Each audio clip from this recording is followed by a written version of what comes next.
Wisconsin lawmakers now bracing for the potential of federal cuts to Medicaid funding, which the state relies on to cover most, or rather more than half the cost for residents who depend on that program. Some say it could impact the ongoing biennial budget debate. House Republicans unveiled the cost-saving centerpiece of President Donald Trump's proposed bill late Sunday, with at least $880 billion in cuts, largely to Medicaid, to help cover the cost of $4.5 trillion in tax breaks. Republicans say the legislation is meant to eliminate waste, fraud, and abuse and generate savings with new work and eligibility requirements, but Democrats believe millions of Americans will lose coverage as a result.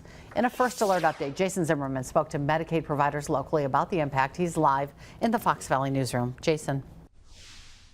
Cami, lawmakers on both sides of the aisle paying close attention to what's unfolding in the nation's capital, knowing any cut in Medicaid funding might have to be subsidized at the state level so there's no disruption in service. Here in Wisconsin, the Legislative Reference Bureau estimates that about 54% of the state's Medicaid funding comes from the federal government.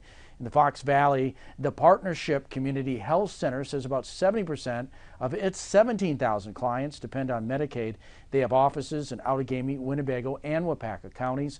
I asked what they're telling people who have concerns. We're saying we are still here for you. We will continue to provide you with care. Come in and get your preventive care now before there are any changes. But most importantly, lift your voice up. Let your elected officials know why this is important. You know, it's like, okay, this is an easy way to save money. Let's save money on this. But if the roles were reversed and they had a child with disabilities or their mother was older and not in good health and needed that, maybe they would have a different outlook on it. Congressman Tony Weed issuing a statement in response saying, quote, "I have made it very clear that I will not support a budget that guts Medicaid. However, I remain committed to rooting out waste, fraud, and abuse in the program. This includes providing work requirements for able-bodied people and preventing illegal aliens from collecting benefits they do not deserve. We must do this in order to strengthen Medicaid for the most vulnerable Americans who truly depend on it," end quote.